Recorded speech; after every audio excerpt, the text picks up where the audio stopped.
step aguaiso. The fourth pillar is agriculture. Okhil Gogoi Dangoriak moi সমৰ্থন কৰো তেখেতেও positively কৈছে যে আমি ধানত আজি আপোনালোকে চাও 600 টকা কুইন্টলত ধান বিক্ৰী কৰা হৈছে সৰকাৰ কাৰ আছিল কি আছিল মই নকম কিন্তু কোনেও এইখিনি কৰোৱাব পৰা নাছিল যে আমাৰ ইয়াতে চাউল আপোনালোকে ফাস কিনিব লাগিব হাউসে আজি জানি ভাল পাব যে এফসিআই আমাৰ লগত এখন এতিয়া এগ্ৰিমেন্ট কৰিছে যে অসমৰ পিডিএছৰ চাউল প্ৰথম অসমে দি লব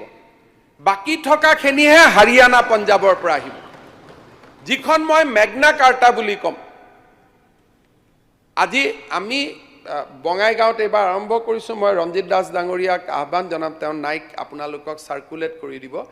ভাৰত চৰকাৰে এতিয়া আমাক কৈছে ডিসেন্ট্ৰেলাইজ প্ৰকিউৰমেন্ট অসমে কিনিব অসমৰ পিডিএছক যিমান ধান লাগে অসমে দিব অসমে বিচাৰিলেহে বাহিৰৰ পৰা ধান আহিব নহলে ধান নাহে এইবাৰ আমি বঙাইগাঁও জিলাত আমাৰ ধানে দিয়ে বঙাইগাঁওৰ পিডিএছক দিয়াৰ আমি চেষ্টা কৰি আছো কিন্তু আমাক কিমান লাগে 40 লাখ মেট্ৰিক টন লাগে ছত্তীশগড় ৰাজ্য হোৱাৰ পিছত তেওঁলোকে 1 কোটি 10 লাখ মেট্ৰিক টন ধান উৎপাদন কৰিব পাৰিছে আমি এই বছৰ বহুত চেষ্টা কৰাৰ পিছত 4 লাখ মেট্ৰিক টন ধান কিনিব পাৰিছো কিন্তু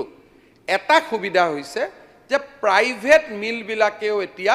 2000 টকা দি ধান কিনা আৰম্ভ কৰিছে কিন্তু নেট উৎপাদন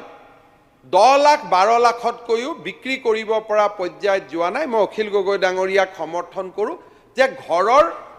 প্ৰয়োজনীয় ধানখিনি ঘৰতে কিনি তেওঁলোক সন্তুষ্ট হৈ আছে তাতকৈ আগুৱাব খুজা নাই অহাবাৰ মোৰ প্লেনিং আছে যে 2200 টকা ধানৰ লগত ষ্টেট গভৰ্ণমেণ্টে আৰু কিবা এক্সট্ৰা পইচা দিব পাৰে নি এটলিষ্ট একো নকৰিলেও ধান আনাৰ যিটো খৰচ টু দা পিপিসি পেডি প্ৰকিউৰমেন্ট সেন্টাৰলৈকে কৃষক এজনে আনিবৰ কাৰণে যিটো 200 টকা খৰচ কৰে সেইটো আমি ঘূৰাই দিব পাৰো নেকি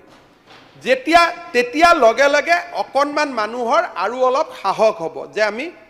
অহাবাৰ মই এটো এনাউন্স কৰিব খুজিছো বাজেটত আহিব কিন্তু উই ওয়ান্ট টু সাপোৰ্ট